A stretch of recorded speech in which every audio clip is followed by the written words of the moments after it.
Hello बच्चों, कक्षा 12 के भौतिक विज्ञान विषय का हम अध्ययन कर रहे हैं और इससे पहले हम 2 अध्याय पढ़ चुके हैं।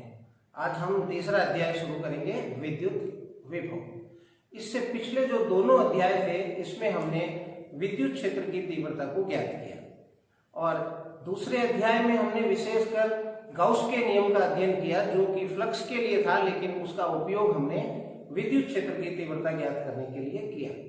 तीव्रता एक सदिश भौतिक राशि है। इस कारण जब हम सतत आवेश वितरण के कारण तीव्रता ज्ञात करते हैं तो काफी जटिलताएं उत्पन्न होती हैं। तो क्या ऐसा कोई तरीका है कि हम तीव्रता को आसानी से ज्ञात कर सकें किसी अदिश राशि की सहायता से? तो इसका जवाब है हाँ। एक अदिश राशि हम यहाँ परिभाषित करेंगे जो है विद्युत विभव, जो इस चैप्टर का नाम है। और वो अदिश राशि जो होगी विद्युत विभव, उससे हम आसानी से विद्युत क्षेत्र की तीव्रता को ज्ञात कर सकते हैं और तीव्रता की यानी बल की जटिलताओं में जाए बिना। तो आज हम शुरू करेंगे विद्युत विभव, इसको समझेंगे। लेकिन इससे पहले हम एक छोटी सी भौतिक राशि समझते हैं, विद्युत स्थितिज ऊर्जा क्या है, आइए जानें। विद्युत स्थितिज ऊर्जा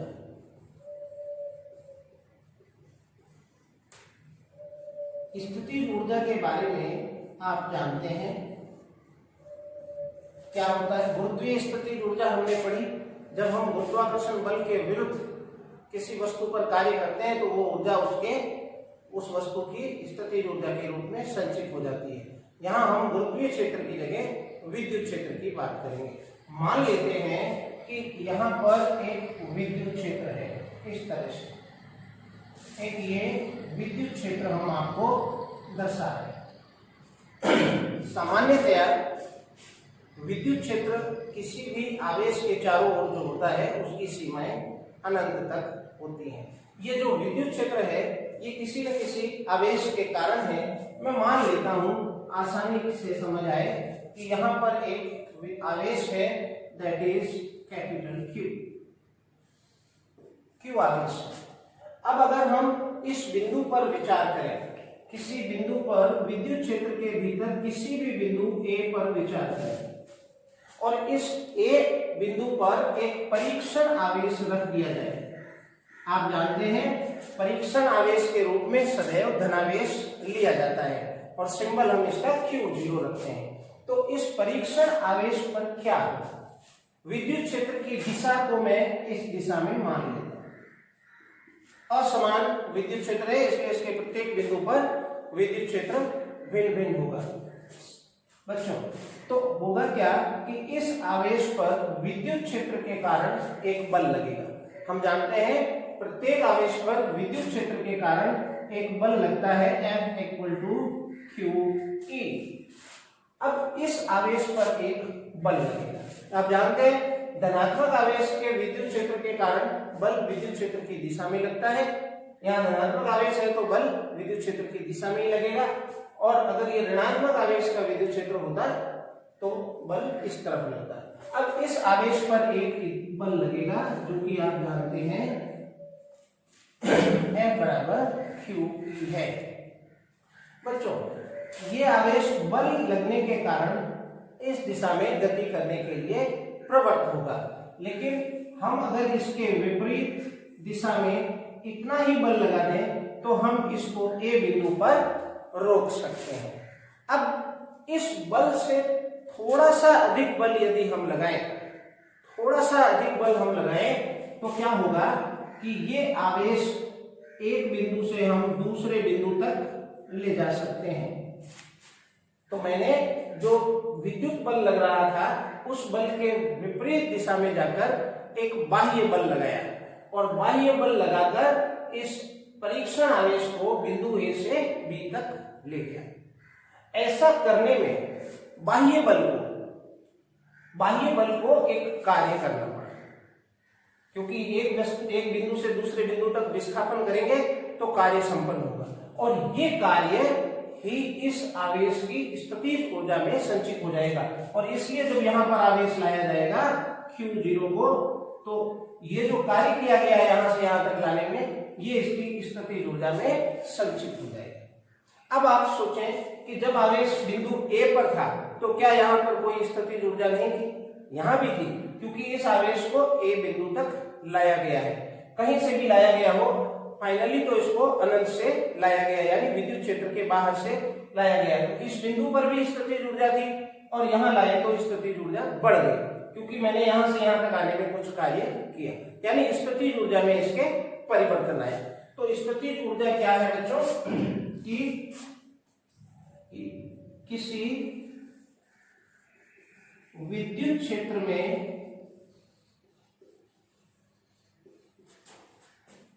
बिंदु ए पर परीक्षण आवेश Q0 की कल्पना करें। परीक्षण होगा वो धनावेश होगा, तो परीक्षण धनावेश Q0 की कल्पना करें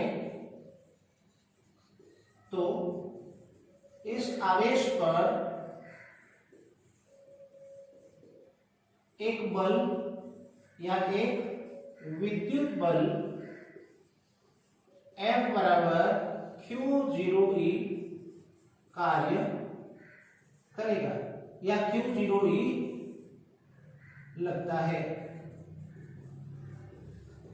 बच्चों, इस बल के विरुद्ध, इस बल के विरुद्ध कितना बल? इतना ही बल, लेकिन इससे थोड़ा सा अधिक, ताकि हम इसको एक बिंदु से दूसरे बिंदु तक ले जा सके। तो इस बल के विरुद्ध Q0 आवेश को बिंदु A से B तक ले जाया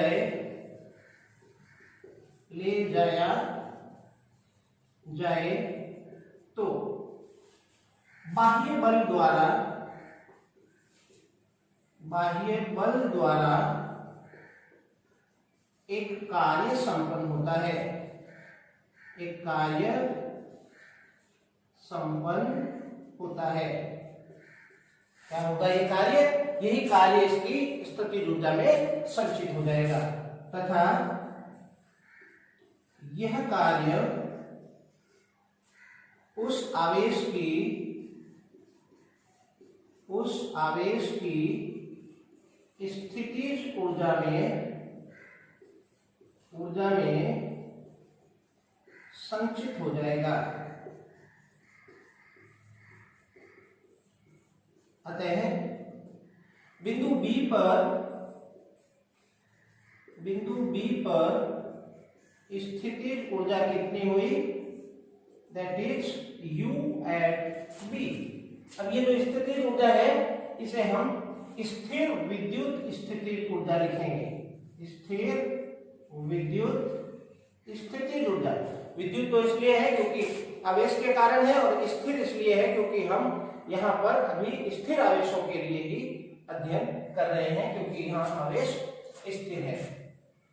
स्थितिज ऊर्जा संचित हो गई। इसी प्रकार ए बिंदु पर स्थितिज ऊर्जा क्या होगी? UA। तो फाइनली हमने क्या किया? हमने स्थितिज ऊर्जा में परिवर्तन किया। अतः स्थितिज ऊर्जा में परिवर्तन कितना किया? That is UB minus UA। इसे मैं लिखता हूं डेल्टा U। ये हमने स्थितिज ऊर्जा इसकी बढ़ा दी, क्योंकि हम समझ सकते हैं कि यहाँ आवेश है, इसका मतलब इसको लाया गया है और लाने में कार्य किया गया है, तो यहाँ भी स्थितिज ऊर्जा आ जाएगी। अब आप इस चीज को समझें कि जब इस आवेश का मान बढ़ेगा, जो परीक्षण आवेश हम ला रहे हैं वो धनावेश है, लेकिन ये नहीं कहा गया कि वो कितना है। तो जब परीक्षण धनावेश का मान हम बढ़ाएंगे तो निश्चित है कि इस आवेश को बढ़ाने पर ये बल बढ़ेगा, और इसलिए हमें अधिक बल लगाकर अधिक कार्य संपन्न करना होगा। यानी जो किसी बिंदु पर स्थितिज ऊर्जा है उसका मान आवेश की प्रकृति के, आवेश के मान के अनुसार भिन्न भिन्न हो सकता है, यानी प्रत्येक बिंदु पर स्थितिज ऊर्जा अलग अलग होगी। पहली बात ये। दूसरी बात ये कि आवेश के मान के अनुसार भी बदलेगी। तो हम इसे निश्चित करना चाह रहे हैं कि यहाँ आवेश बदले तो स्थितिज ऊर्जा बदल जाएगी। तो इस थोड़ी सी कमी को दूर करने के लिए हम विचार करें कि एकांक आवेश लाएं तो एकांक आवेश लाएं तो फिक्स कर दिया तो आवेश नहीं बदलेंगे और उस समय स्थितिज ऊर्जा फिक्स रहेगी। तो बच्चों मैं लिखूं, यदि किसी एकांक आवेश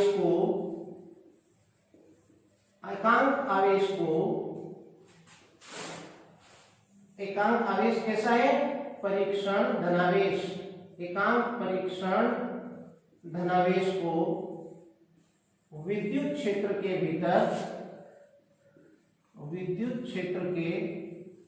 भीतर किसी एक बिंदु से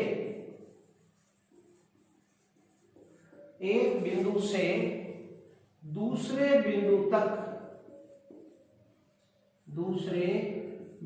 तक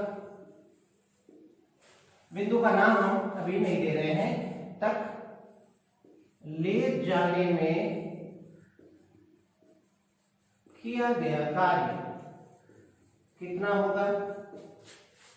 ले जाने में कितना कार्य करना पड़ेगा? तो हमने अभी यहां देखा कि Q0 आवेश को ले जाने में हम कितना कार्य कर रहे हैं? UB माइनस UA, और इसलिए UB minus UA upon Q0 जो बनेगा वो एकांक परीक्षण धनावेश को ले जाने में कार्य होगा।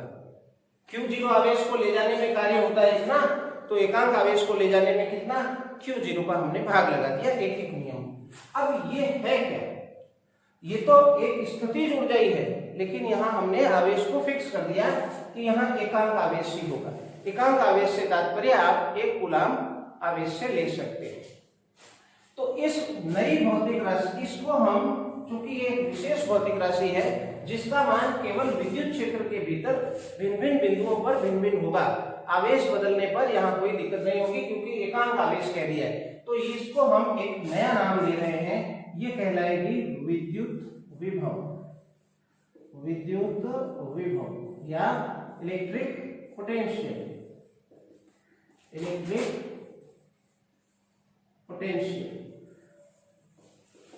और इस इलेक्ट्रिक पोटेंशियल या विद्युत विभव को मैं कैसे लिखूंगा? V से लिखूंगा। क्योंकि यहाँ पर आप देखें कि स्थितिज ऊर्जा का ये अंतर है, इसलिए यहाँ पर भी विभव का ये अंतर कहलाएगा, और इसलिए मैं इसको लिखूंगा बच्चों VB माइनस VA, और ये पद जो आएगा वो आएगा विभवांतर। इसका नाम हम रखेंगे विभवांतर।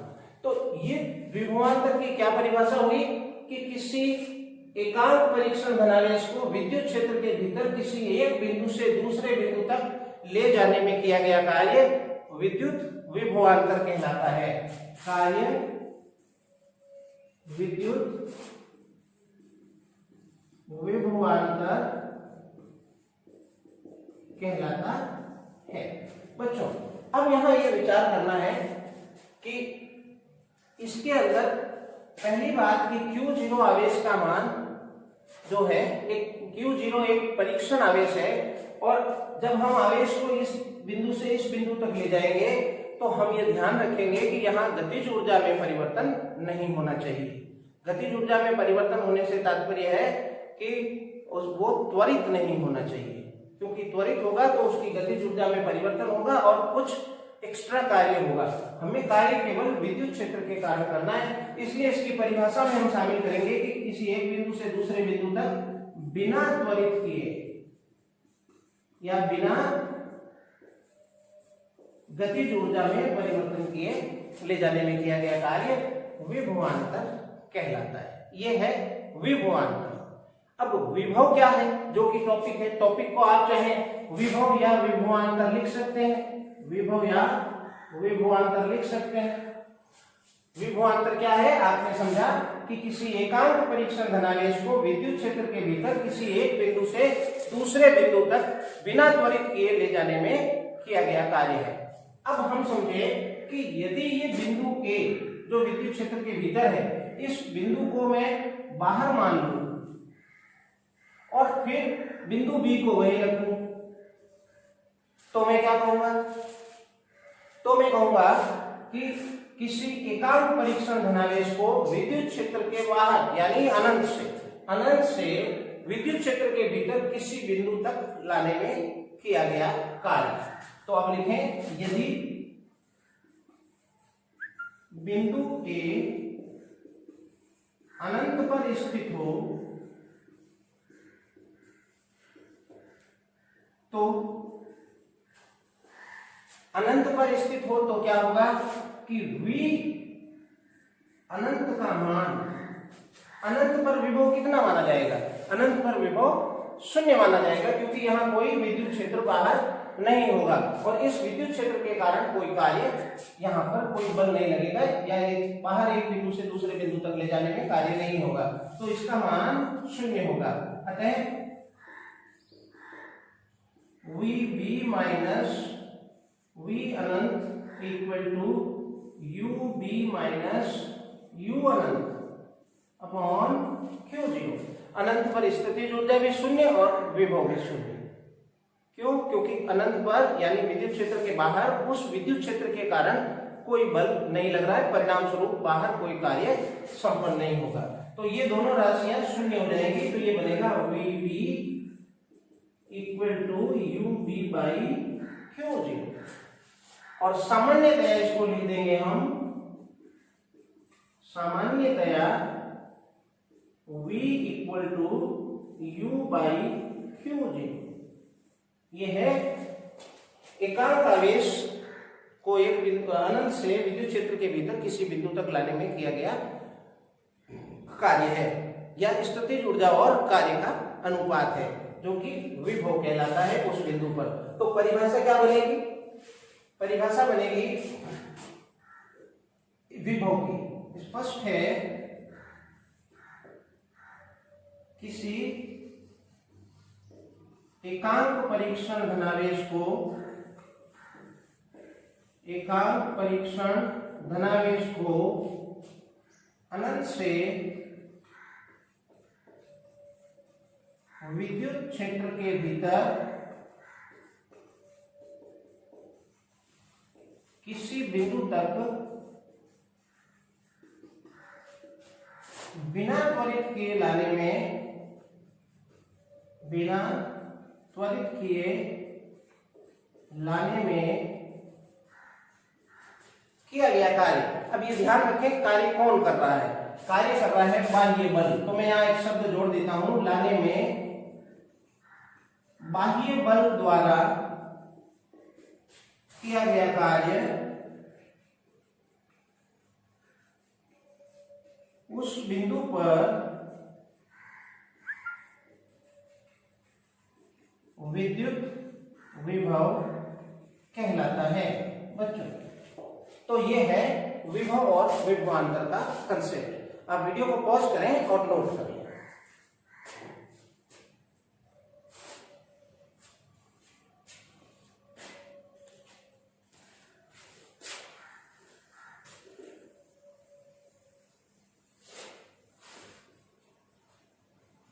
अब इसका यदि हम मात्रक समझें तो विभव या विभवांतर दोनों का ही मात्रक सेम है, क्योंकि दोनों भौतिक राशियां स्थितिज ऊर्जा से जुड़ी हुई हैं, यानी कार्य से जुड़ी हुई हैं। तो हम जानते हैं क्या विभव क्या है? V equal to U by Q0। तो मात्रक इसका बनेगा, स्थितिज ऊर्जा है ये या कार्य है, और ये आवेश है। तो ये हो गया जूल बटे कूलम या जूल प्रति कूलम। ये विभव या विभवांतर का मात्रक है। और इसे हम एक नया नाम देते हैं, जिसे हम कहेंगे वोल्ट, या इसे V से रिप्रेजेंट करेंगे। बच्चों 1 वोल्ट कितना होगा इसको भी हम समझें।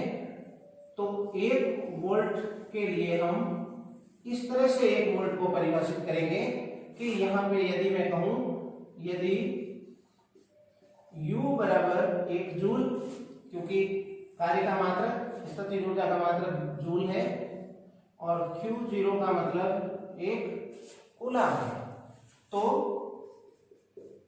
V बराबर कितना बनेगा 1/1 यानी 1 वोल्ट। 1 वोल्ट विभवांतर किसके बराबर? 1 वोल्ट विभवांतर उस कार्य के बराबर है। यहाँ वोल्ट विभवांतर है या विभव है, वो कार्य है। यदि 1 कूलाम आवेश को 1 वोल्ट विभवांतर देने के लिए 1 जूल का कार्य करना पड़े, तो उस बिंदु पर विभव या विभवांतर 1 वोल्ट होगा। बच्चों ये है 1 वोल्ट, यहां पर आप इसकी लैंग्वेज लिख लें। अब इसका विमीय सूत्र यदि देखें तो विमीय सूत्र बनेगा, स्थितिज ऊर्जा या कार्य का विमीय सूत्र M1 L2 T - 2। 11th में आपने याद किए, बल है, कार्य है, इनके मात्रक आपको तटस्थ होने चाहिए, और आवेश का मात्रक AT, और इसलिए विमीय सूत्र बनेगा M1 L2 और T हो गया -3A - 1। ये इसका विमीय सूत्र है, जिसे आप नोट करें।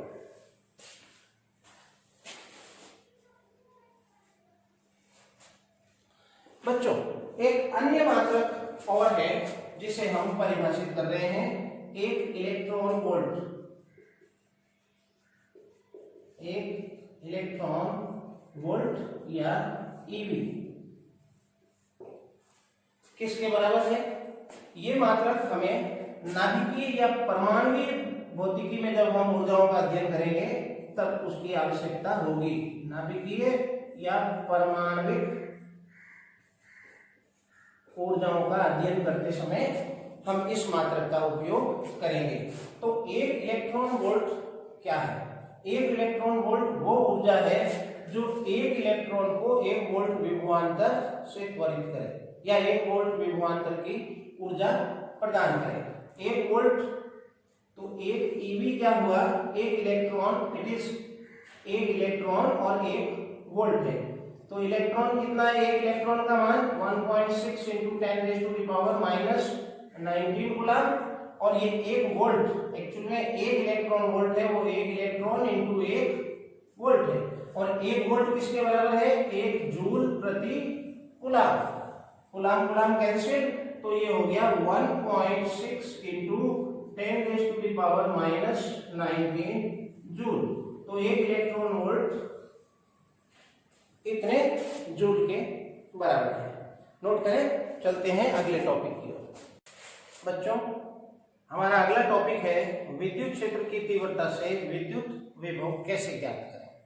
तो हम किसी शैक्षिक विद्युत क्षेत्र की कल्पना कर लेते हैं और मान लेते हैं कि विद्युत क्षेत्र असमान है और इस दिशा में एक विद्युत क्षेत्र कार्य कर रहा है।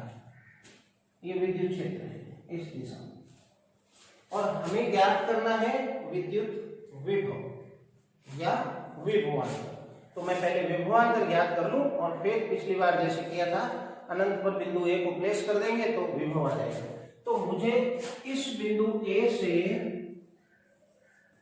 B के बीच का विभवांतर ज्ञात करना है। इसका तात्पर्य क्या हुआ? इसका तात्पर्य हुआ कि एकांक परीक्षण धनावेश को यहां से यहां तक ले जाने में कितना कार्य करना पड़ेगा। तो एकांक परीक्षण आवेश के रूप में हम एक कूलाम आवेश को पहले नहीं ले सकते। यहाँ ये भी शर्त होनी चाहिए कि जो परीक्षण आवेश लिया जा रहा है वो इतना अधिक नहीं होना चाहिए कि वो मूल विद्युत क्षेत्र को विक्षुब्ध कर दे, अत्यल्प होना चाहिए। तो सबसे पहले मैं क्या करूं कि बिंदु A पर एक परीक्षण धनावेश Q0 की कल्पना करूं और Q0 को यहां से यहां तक ले जाने में किया गया कार्य ज्ञात कर लूं और उसके बाद Q0 का भाग लगाकर एकांक आवेश के लिए कार्य ज्ञात कर लूं, जो कि विभव या विभवांतर हो जाएगा।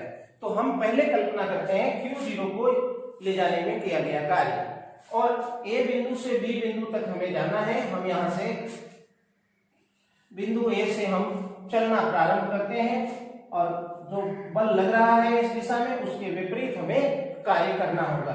और इस जगह पर चलते चलते मैं यहाँ एक बिंदु C पर पहुंचा हूं। कल्पना कर रहा हूं यहाँ एक बिंदु C है। क्योंकि विद्युत क्षेत्र असमान है, इसलिए भिन्न भिन्न बिंदुओं पर बल जो लग रहा है वो भिन्न भिन्न लग रहा है तथा भिन्न भिन्न दिशा में लग रहा है। तो इस बिंदु पर बल कितना लगेगा, मैं मान लेता हूं इस बिंदु पर जो बल लगेगा F बराबर Q0 E। ये E जो है इस बिंदु का विद्युत क्षेत्र है। यहाँ असमान विद्युत क्षेत्र है, इसलिए मैं यहाँ एक मान नहीं लिख सकता। तो जो ये E लिखा है ये इस बिंदु का जो है विद्युत क्षेत्र की तीव्रता है।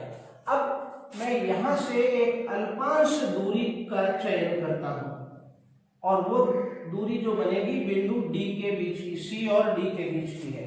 ये दूरी अल्पांश है, इसे मैं dl नाम दे रहा हूं। ये इतनी अल्पांश है कि इस दूरी के बीच में विद्युत क्षेत्र की तीव्रता को मैं एक समान मान सकता हूं। इसका मतलब इस बिंदु से इस बिंदु के बीच की जो अल्पांश दूरी है उस दूरी में इस आवेश पर लगने वाला बल समान है। फिर यहां से यहां तक जाने में किया गया कार्य हम आसानी से ज्ञात कर सकते हैं। कार्य बराबर F डॉट dr हो जाएगा और फिर यहां से यहां तक ज्ञात करने के लिए हम समाकलन का उपयोग करेंगे। चलते हैं, लिखें कि किसी असमान विद्युत क्षेत्र में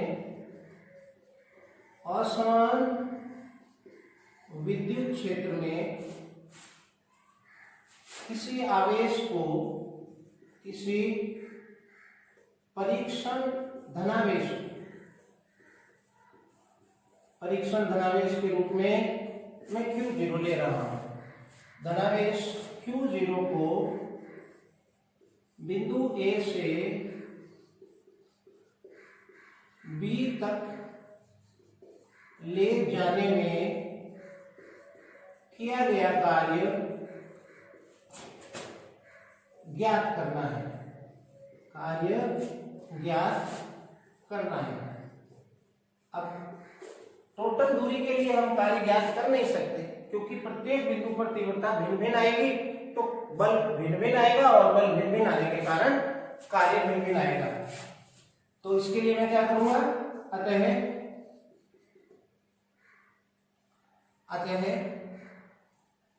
किन्हीं दो बिंदुओं के मध्य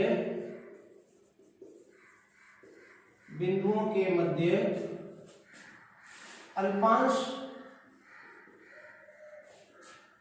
dl का चुनाव करें या चयन करें। ये कितना अल्पांश है कि अल्पांश पर तीव्रता समान है या बल समान है, इतना अल्पांश है, चयन करें। तो अल्पांश दूरी के मध्य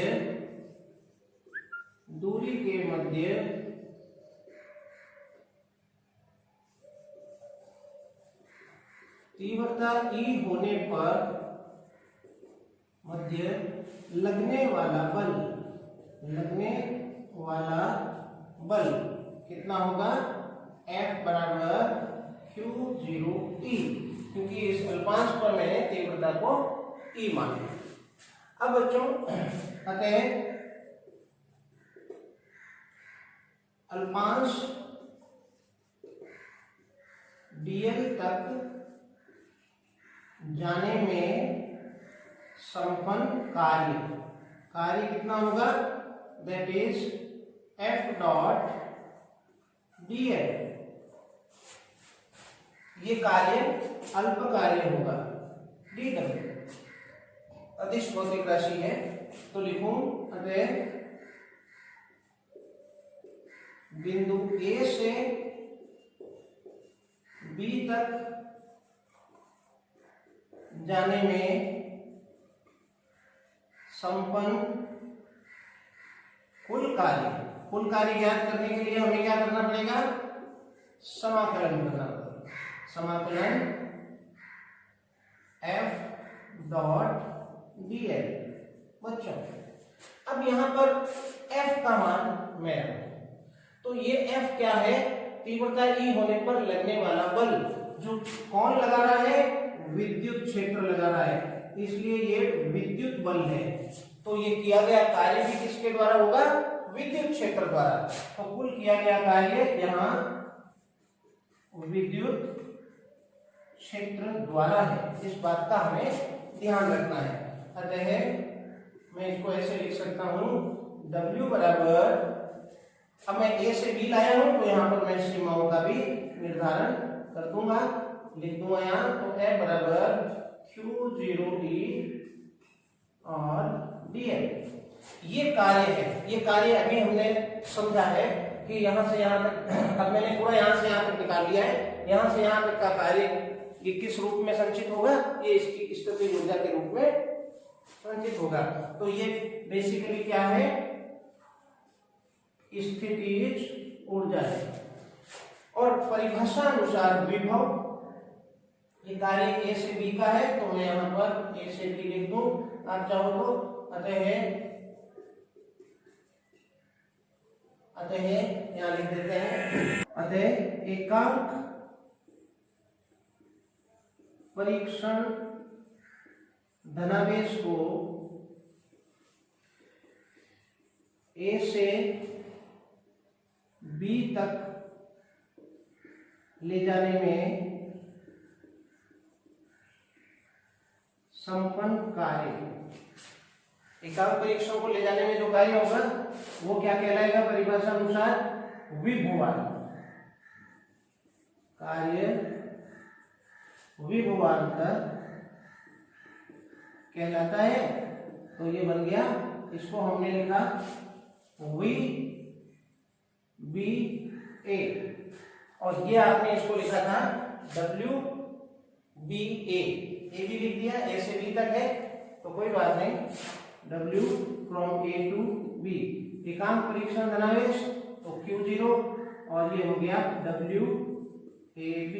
अब आप यहाँ WAB का मान ये रख दें तो Q0 से Q0 कैंसिल हो जाएगा, तो विभवांतर बिटवीन AB, इसको आप ऐसे लिखेंगे सामान्यतया VB माइनस VA, तो मैं यहाँ पर भी VBA ही कर दूं इसको तो ज्यादा सही रहेगा, VBA। तो ये बन गया बच्चों, इसका मैं वैल्यू रख रहा हूं यहाँ पे, तो ये Q0 कट गया, तो समाकलन E डॉट dl और A से B तक, तो सीमाएं A से शुरू हुए तो ये लोअर लिमिट है। ये क्या विभवांतर है, ये विभवांतर है नहीं, क्यों, क्योंकि ये कार्य कर कौन रहा है, विद्युत क्षेत्र द्वारा किया गया कार्य है, और हमारी परिभाषा है कि बाह्य बल द्वारा किया गया कार्य विभवांतर कहलाता है। एक बिंदु से दूसरे बिंदु तक ले जाने में बाह्य बल द्वारा किया गया कार्य विभवांतर कहलाता है। तो बाह्य बल द्वारा किया गया कार्य कितना होगा, यह है विद्युत क्षेत्र द्वारा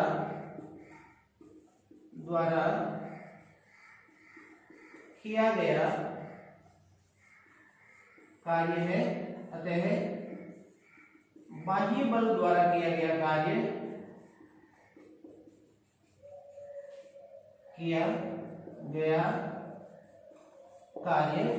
कितना होगा, ये कहलाएगा आपके ऋणात्मक हो जाएगा, E डॉट dl, क्योंकि आवेश को यहां से यहां तक ले जाने का कार्य बाह्य बल कर रहा है, तो जो कार्य कर रहा है उसका कार्य धनात्मक और जिसके विरुद्ध कर रहा है उसका कार्य ऋणात्मक। तो विद्युत क्षेत्र द्वारा ये कार्य संपन्न हो रहा था, और बाह्य बल द्वारा उसका ऋणात्मक कार्य संपन्न होगा। और अब इसे विभवांतर कहते हैं, इसे विभवांतर कहते हैं, जिसका मान EDL के और रेखा समाकलन का और ऋणात्मक मान होता है।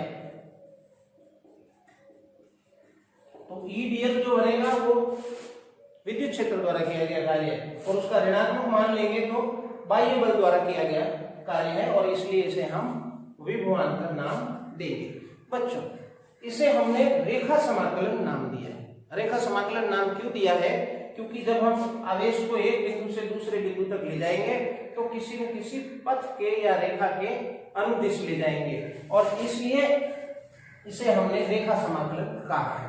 चूंकि विद्युत क्षेत्र की तीव्रता एक संरक्षी बल है, तो संरक्षी क्षेत्र है और संरक्षी क्षेत्र क्या होता है ये हम 11वीं कक्षा में सीख चुके हैं, जिसमें किया गया कार्य पथ पर निर्भर नहीं करकर प्रारंभिक और अंतिम बिंदुओं पर ही निर्भर करता है। इसलिए यहाँ पर किसी भी पथ का चयन किया जाए, अगर हम A से B U आए हैं, किसी भी पथ का चयन करें तो कार्य यही होगा। इसलिए इसे हम रेखा समाकलन यहाँ शब्द का प्रयोग कर रहे हैं। बच्चों, आप इसे नोट करें। अब ये तो था विभवांतर, हमें विभव की बात करनी है। अब मैं फिर कल्पना करूं कि यदि बिंदु A जो है अनंत पर हो तो क्या होगा? अब यदि बिंदु A अनंत पर हो तो क्या बनेगा?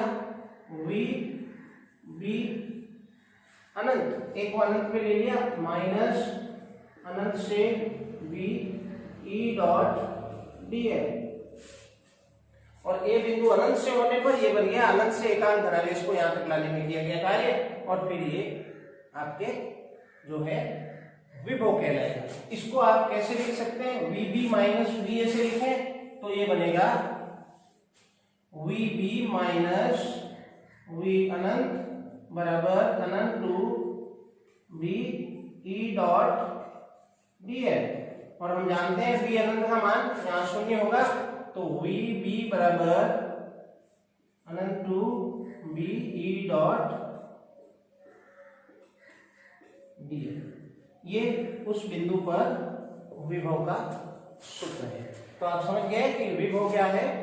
तीव्रता E डॉट dl का जो रेखा समाकलन है उसका ऋणात्मक मान है।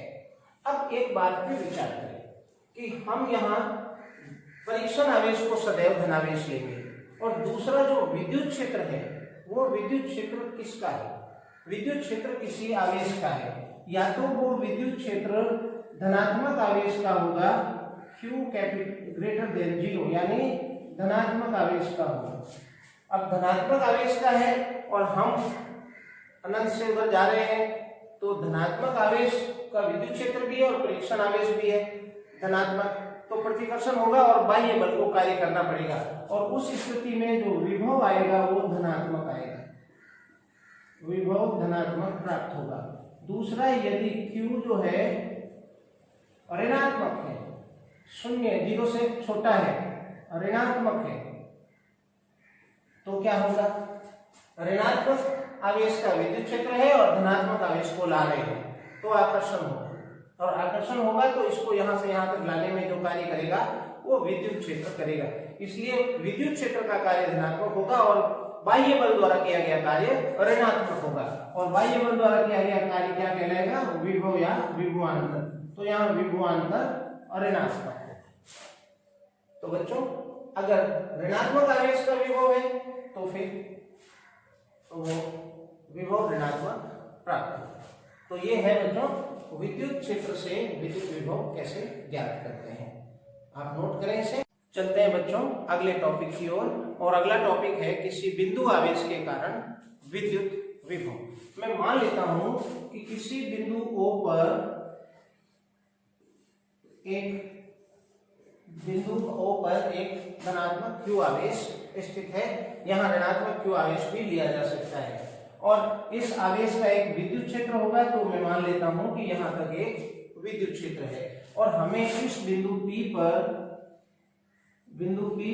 विद्युत विभव की गणना करनी है, जो कि इस आवेश से, जिसे हम स्रोत आवेश कह रहे हैं, इस स्रोत आवेश से स्मॉल r दूरी पर स्थित है। तो बच्चों, माना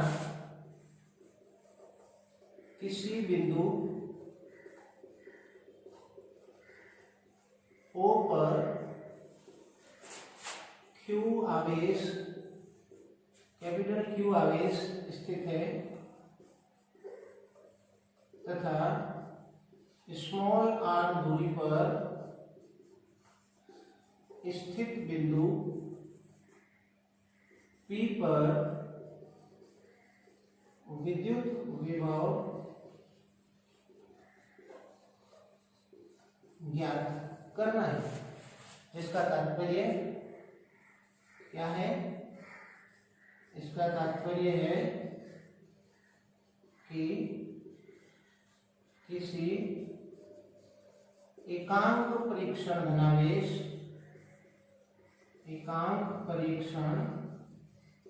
धनावेश को अनंत से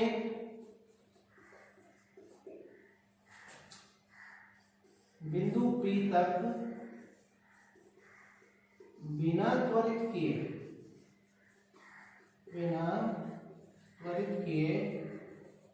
लाने में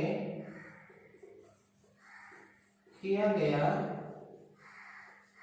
कार्य ज्ञात करना है। और इसको बिंदु आवेश के कारण विभव ज्ञात करने के अनेक तरीके हैं, जिसमें हम कार्य ज्ञात करके भी कर सकते हैं और सीधे जो अभी हमने पिछले टॉपिक में सीखा तीव्रता और विभव में संबंध V बराबर माइनस समाकलन E डॉट dl, उससे भी कर सकते हैं। और हम उसी से लेके चल रहे हैं, क्योंकि आपकी पुस्तक में वही डेरिवेशन दे रखा है। तो हम एक्चुअल में यहाँ से यहाँ तक आने में किया गया कार्य ज्ञात करने वाले हैं, अनंत से यहाँ तक आने में।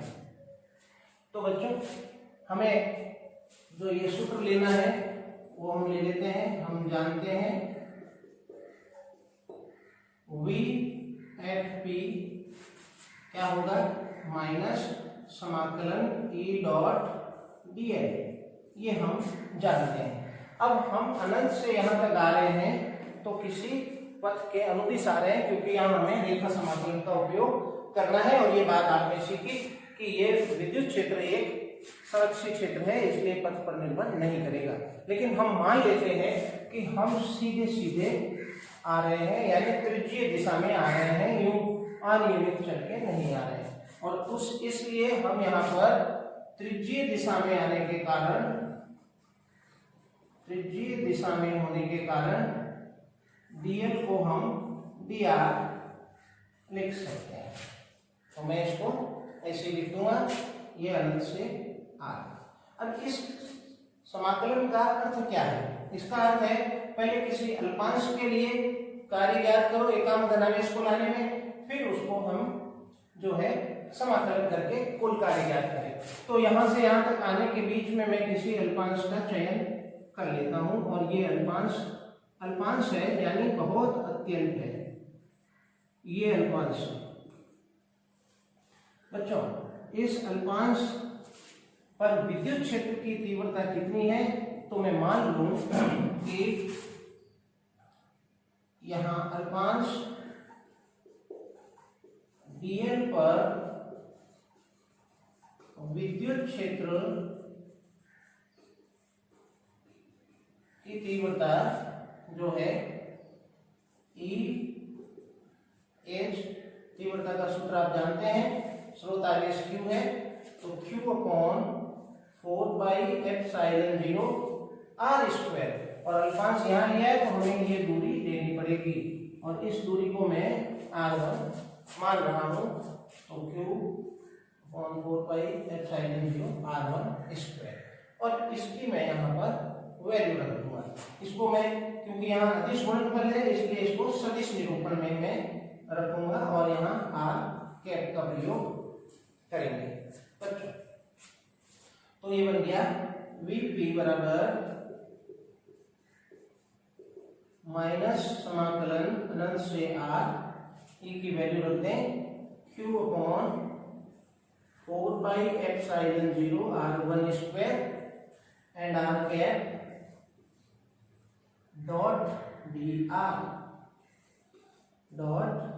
आर, क्योंकि हम यहाँ dl को dr ले रहे हैं। अब आप थोड़ा सा इस डी आर कैप और dr पर विचार करें। यहाँ आर कैप डॉट dr, इस पर विचार करें। तो आर कैप एक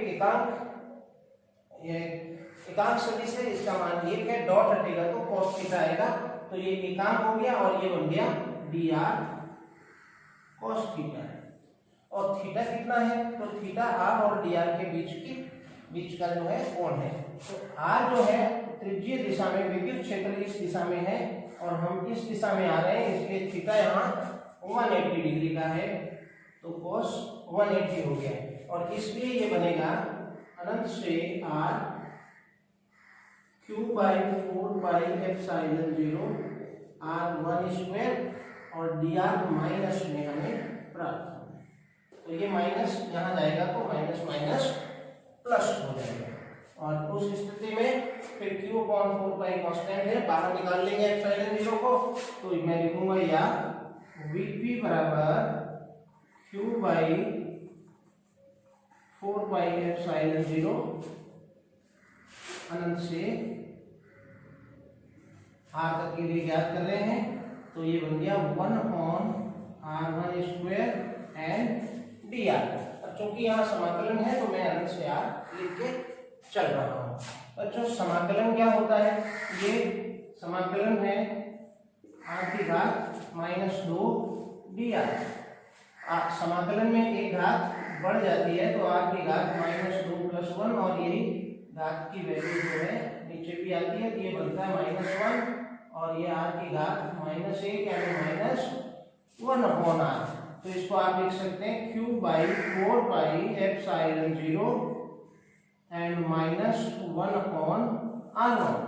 आपको पता है सीमाएं एज इट इज रहेंगी, और इसके बाद हम लिखेंगे upper limit minus lower limit. इसको मैं बाहर निकाल लेता हूं, तो Vp equal to -q by 4 pi epsilon 0 and 1 upon r minus 1 upon अनंत। बच्चों अब यहाँ पर 1 अपॉन अनंत की वैल्यू जो है 0 है, तो Vp जो आया it is -q by 4 pi epsilon 0 r है। ये यहाँ जो ऋणात्मक चिन्ह आया है ये क्यों प्राप्त हुआ है, क्या विभव यहाँ पर ऋणात्मक है, क्योंकि ये धनात्मक आवेश है। यहाँ आपने परीक्षण धनावेश Q0 की कल्पना करी है, यानी धनावेश है, एकांक आवेश लिया है तो भी धनावेश है, और इधर से इधर आने में बाह्य बल को निश्चित रूप से प्रतिकर्षण बल के विरुद्ध कार्य करना पड़ेगा और वो कार्य धनात्मक हो जाएगा। तो ये ऋणात्मक हमें चिन्ह क्यों प्राप्त हुआ है, यहाँ ऋणात्मक चिन्ह इसलिए प्राप्त हुआ है क्योंकि जो dr है यहाँ पर जो हमने लिया है वो कम होती दिशा में है, घटती दिशा में है, इसलिए ये ऋणात्मक चिन्ह प्राप्त हुआ है। यहाँ इसका तात्पर्य ये नहीं है कि विभव ऋणात्मक है, यहाँ विभव धनात्मक ही है, लेकिन ये ऋणात्मक चिन्ह आने का कारण इस dr का ऋणात्मक दिशा में होना है। तो मैं लिखूं यहाँ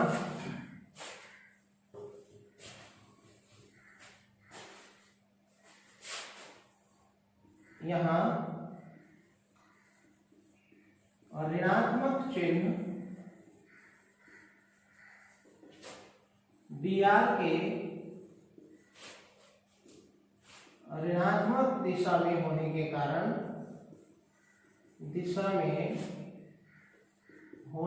कारण प्राप्त होता है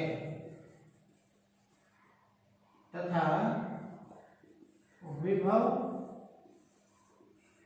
धनात्मक होता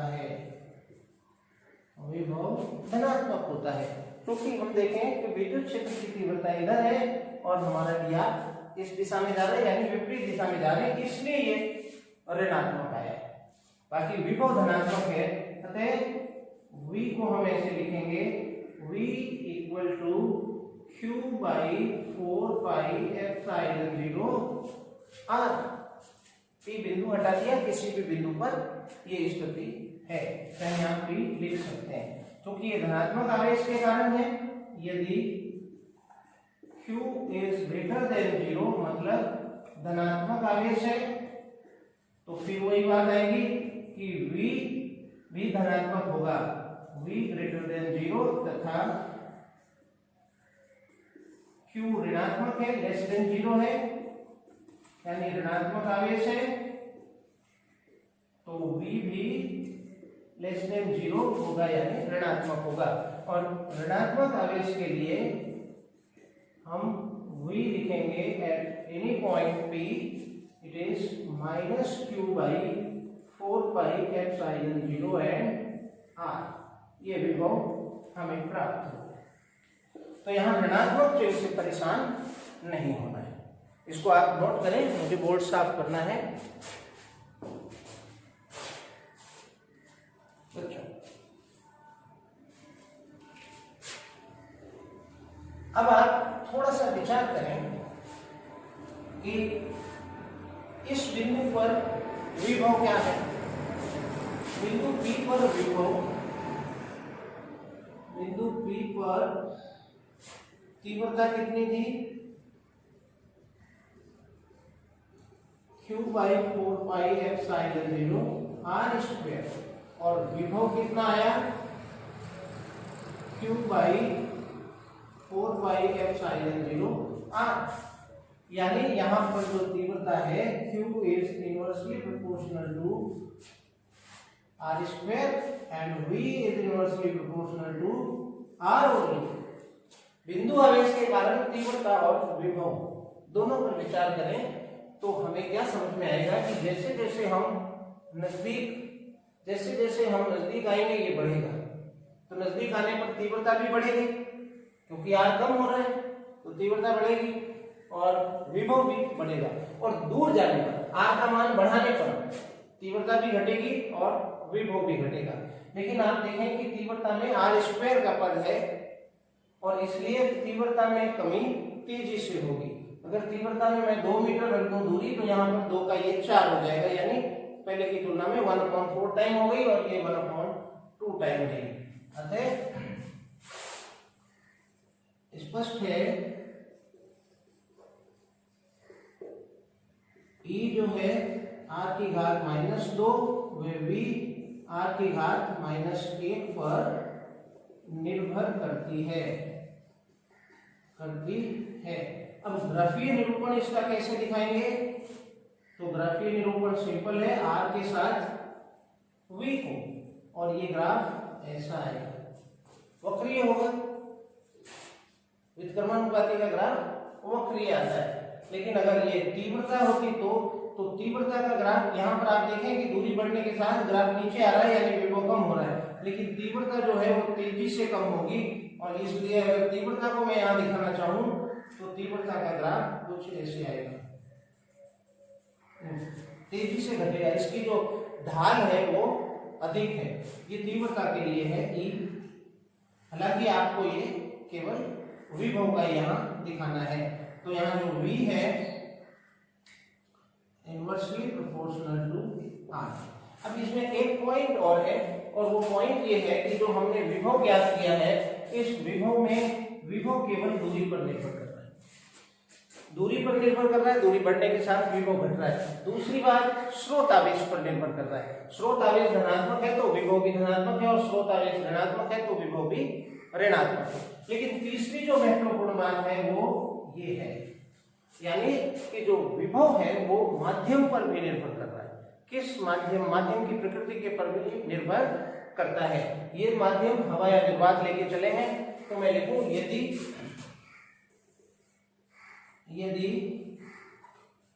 हवा या निर्वात के अतिरिक्त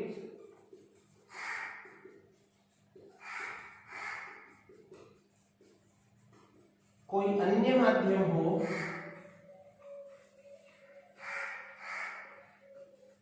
तो विभव क्या बनेगा, वही एट एनी पॉइंट P लिखा है, आप P लिखते हैं Q by 4 pi epsilon R। अब एप्सिलॉन 0 नहीं है, ये हवा या निर्वात की विद्युतशीलता थी, और जब कोई माध्यम ले लिया तो उस माध्यम की विद्युतशीलता है। एप्सिलॉन जो है माध्यम की बच्चों विद्युतशीलता है एप्सिलॉन। और हम जानते हैं एप्सिलॉन को हम कैसे लिख सकते हैं, epsilon is epsilon 0 and epsilon R। तो मैं यहां कर दूं तो Vp किसी अन्य माध्यम में है तो डैश लगा देता हूं, तो Q upon 4 pi epsilon 0 and epsilon R and R। तो आप देखें कि जो विभव है किसी अन्य माध्यम में ले जाने पर हवा या निर्वात की तुलना में जो माध्यम प्राप्त होगा उसका 1/एप्सिलॉन R गुना होगा, क्योंकि आप देखें ये जो मान है ये हवा या निर्वात के लिए विभव, तो इसलिए मैं लिख सकता हूं Vp डैश डैश मींस किसी मीडियम में, इसको मैं लिख दूं किसी मीडियम में, तो ये बना Vp कहां पर, हवा या निर्वात में, हवा या निर्वात में, और उसकी तुलना में ये एप्सिलॉन R गुना कम है। तो ये है बच्चों बिंदु आवेश के कारण विभव। आशा कर रहा हूं टॉपिक आपके समझ में आया होगा, पढ़ते रहिए। आज इतना ही, अगले वीडियो में मैं फिर आपसे मिलूंगा, तब तक के लिए आज्ञा दीजिए। Thank you.